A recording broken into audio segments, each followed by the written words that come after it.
Maître Moussa Sarr alors ci beneen tamit pàcc dañu waxtaanee benn arrestation boo xamante ne am na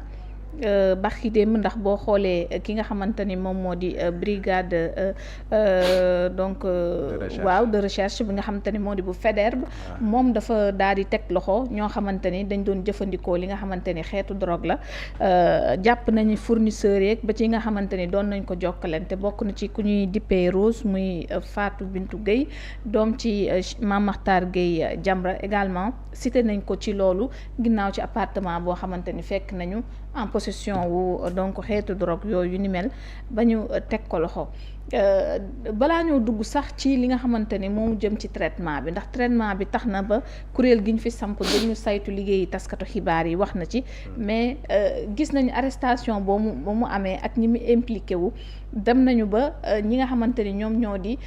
takk der yi ci li ñu gën a lëñbët mu di des analyses techniques tax na ñu gis leneen ci biir téléphone xale bu jigéen bi bokk na ci ay vidéo ak yeneen demande yoo xamante ni wax na ko ba ñu tudd ci wàllu lesbianisme même su fekkee ni moom dàq na loolu. alors loolu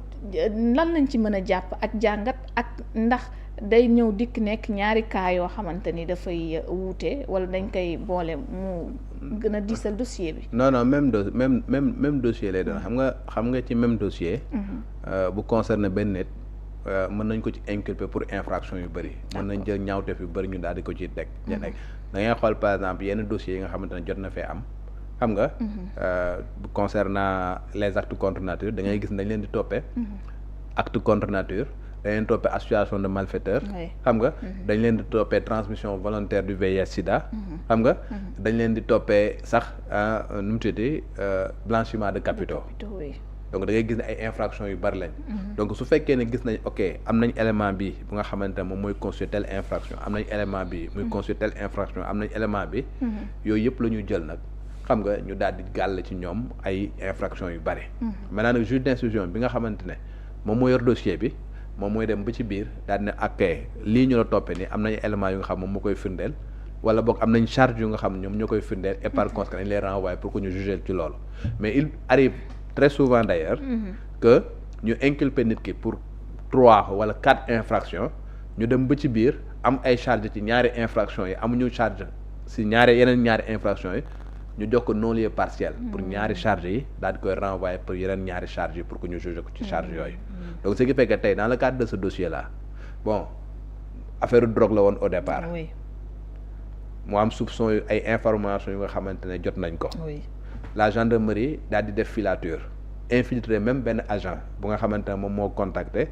xale bu jigéen ba commandé xam nga ba mu commandé ba ñuy livrer ci lañ ko téye te bañ ko téye également à partir de moom ci lañ jàppee ki nga xamante ne moom mooy nee nañ faram bi ci après ñu dem jàppaat également benn Nigérian donc loolu moom mooy le truc de départ donc affaire drogue bi ba si d'après les informations nga xam am nañ ko ci dossier bi mooy l'élément matériel am nañ ko mooy drogue ba xam nga jàpp nañ leen la main dans le sac donc am nañ ay éléments yu nga xamante ne voilà même su fekkee am nañ présomption d'innocence mais am nañ ay éléments yu nga xam mooy alourdir seen dossier. flagrant délit la boobu wala. non bu fekkee en matière de drogue moom dafay dem d'ailleurs juge d'instruction lañ ko joxe. lañ ko jox voilà instruction inculpé nañ leen ba placer leen sous mandat de dépôt donc instruction lay dem. maintenant bu ñu demee ba récupérer ci téléphone yi daal ci gis ay yeneen yu nga xamante ne jàpp nañu loolu mën na nekk beneen délit boobu day ñëw également toftalu ci donc dañ leen di mën a toppee bu boobaa pour drogue bi nga xamante ne initialement moom la ñu retenir oon mais bu ñu demee ba gis beneen infraction bu nga xamante ne gis nañ ko procureur day am possibilité daal di toppee ci loolu même à supposer que ni tey le procureur bi muy jël dossier bi di ko jox un juge d'instruction gisul woon li dul ay éléments concernant la drogue su demee ba juge d'instruction moom ci boppam dans le cadre de son enquête mu gis ni moom kat affaire drogue lañ ko jox mais en dehors de l'affaire de la drogue gis na yeneen yu nga xamante ne ay ñaawteef la le juge d'instruction day dellusiwaat ci procureur bi ñoo ne kaa da nga ma waxoon pour que ma xool affaire drogue mais gis naa ni am na lesbianisme am na nangam ak nangam donc damaa bëgg nga permettre ma xam nga pour que véritablement ma instruire ci loolu bu boobaa le procureur da koy joxaat beneen réquisitoire bu ñuy woowee réquisitoire supplétif. d'accord comme yi ñu gis ci dossier borom ñaari tur yi. waaw kay supplétif comme ça mu jël loolu daal di koy yokkaat ci initialement li taxoon mu ubbi dossier mu nekk voilà étendre li nga xamante moom mooy enquête am. donc c'est bel et bien possible maintenant nag bu demee ba nga xam def na instruction am. éléments yi nga xamante ne daf koy regrouper à charge ou à décharge moo koy permettre mu renvoyer devant la juridiction du jugement. te bu demee nag instant boobu la ñuy xam ndax liñ leen di jiiñ ñoom ñoo ko def am nañ les preuves yu nga xamante ne moom moo leen di incriminer. et buñ leen di condamné ñu doog leen a condamné. waaw mu bëri coow torop bi ñu génnee information bi ndax dañ cee toftal turu Mame Mactar Gueye Jamra pour précision déjà traitement bi. ndax yow da nga jàpp ni toftal bañ ci toftal turu Mame Mactar Gueye Jamra comme gis nañ ni ko correct defee ci communiqué am loolu dafa jalgati charte yi nga xamante ni teg nañ ko. ci ni ñu war a respecter traitement bi. waaw même boo xoolee le communiqué du CORED. dafay rappeler un certain nombre de fondamentaux. c'est-à-dire que une infraction dafa nekk lu nga xam ne lu individuel la. oui donc nit ki nga xamante ne dafa def ñaawteefam kooku moom moo def ñaawteef te lépp lu nga xamante ne war nañ ko teg tuuma wala ñuy wax également moom la ñu war a wax. c'est pas parce que doomu diw la. que diw boobu daf ci am une part de responsabilité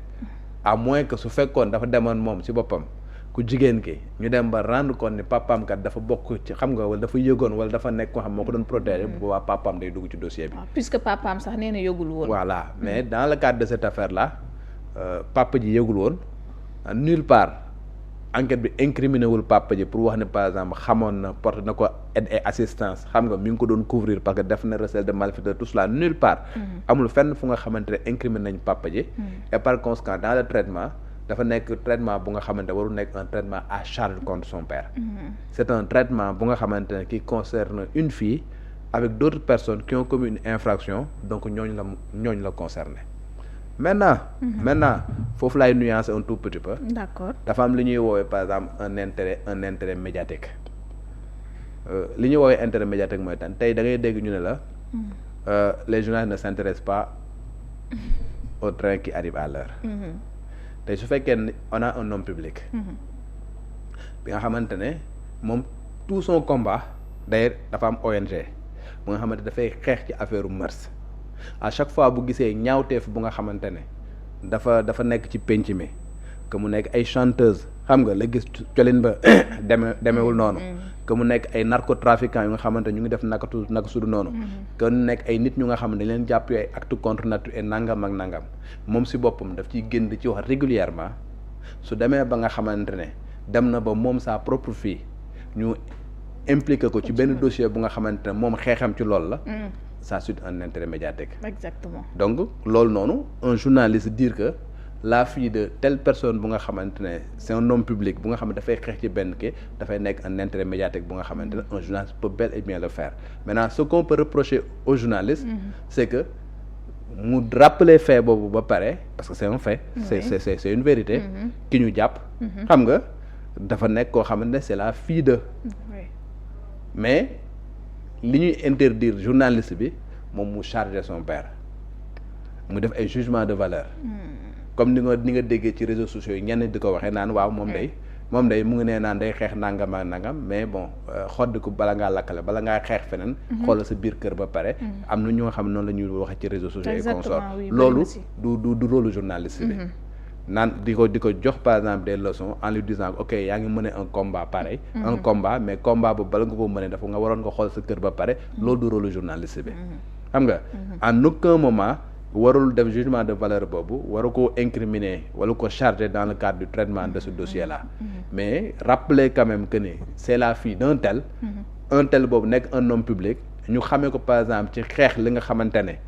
ci loolu lañ jàppee doomam nekk na un fait bu nga xamante ne un journaliste peut bel et bien le faire dans le cadre de son traitement médiatique. te du lu bees.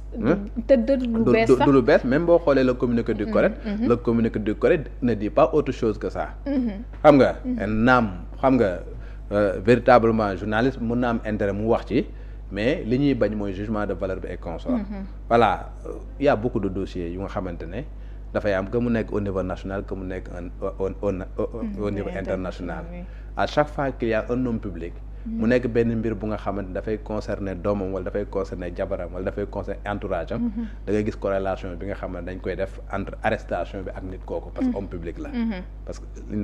li wolof yi di wax naan siiw du jàmmi boroomam d'ailleurs gis nañ papa ji ba mbir yi amee sax moom réagir na et puis réaction moom bi mu def yow noo ko jàngatee waaw réaction bi mu def dàq tuuma la histoire de dire que wax dëgg yàlla lii am na moi je protège personne dama nekk ko nga xamante ne ci ay principe laa daan xeexe la ma daan xeex démb maa ngi koy xeex tey même bu fekkee ni mbir bi sama kaw la daal loolu rappelé donc li tax mu sentir la nécessité de rappeler cela moom mooy wane par exemple intérêt médiatique bi nga xam journaliste bi am na ko xam nga tey à chaque fois nga dégg nga gis ay dossiers yu nga xamante ne ñun jàpp ñëpp ñu dem police wala ñu dem prison ay doom yi nit lañ. oui am na bu fi yàggul dara gis nañ am nañ papa am nañ yaay. oui. mais est-ce que gis nga la seeni papa wala seen yaay di génn par exemple di dàq tuuma wala dàq nanga maanaam parce que seen papa wala seen yaay duñu ay homme public. xam nga nekk ñu nga xamante ne véritablement dañ nekk ci benn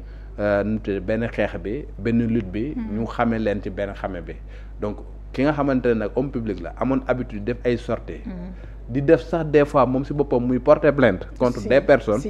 xam nga parce que tout simplement jàpp na ni dañuy transgresser li nga xamante ne moom mooy la règle les bonnes mœurs kooku noonu également bu demee ba mbir dal ci kawam si noonu la defee daal di dàq tuuma. nee na traitement de faveur bu mu ci am. waaw mais loolu jarul sax na yoon wax def loolu bon peut-être c'est une façon de communiquer. mais ña nga xamante ne jàpp nañ ba defere xam nga ne bu fekkoon am nañ traitement de faveur du ñu jàpp bay defere. voilà donc le simple fait que ñu jàpp ko. xam nga defeere ko l'information se retrouve sur la place publique et puis ñëpp xam comme ni ñuy traité yeneen dossiers ñu traité ko ça veut dire tout simplement y a pas eu de traitement de faveur mais c'est une manière de dire aux gens que ni ok sa la ma doon def xeex ba ma nekkoon démb xeex boobu laa nekk tey principe yi ma doon défendre démb les mêmes principes laay défendre tey même su fekkee ne l'une des personnes qui ont été arrêtées se trouve être ma fille voilà terewul moi je déroge pas à la règle voilà justice na def la muy def na ma daan xeexee merci yi noonu laay xeexee merci yi voilà et que même mbir bi nga xamante ne amoon na man yëguma ko woon voilà c'est juste pour dégager sa responsabilité en tant qu'individu parce que su fekkoon ne moom yëgoon na ni doomam dafa nekk ci loolu di ko def te dénoncé wu ko bu boobaa beneen affaire lay doon parce que boobaa infraction day am foofu la problème bi di nekkee boobaa infraction day am parce que boobaa recel de malfaiteur lay doon da nga xamante ne am nga na ku nekk sa biir kër def ñaawteef nga xam ne mi ngi def ñaawteef peut-être dénoncé woo ko bu boobaa nag day nekk délit te bu boobaa dañ koy mën a dugal ci biir d'accord voilà donc loolu moo waral moom donc correct di fàttali ne bu ñu dugg ci vie privée ki nga xamante ni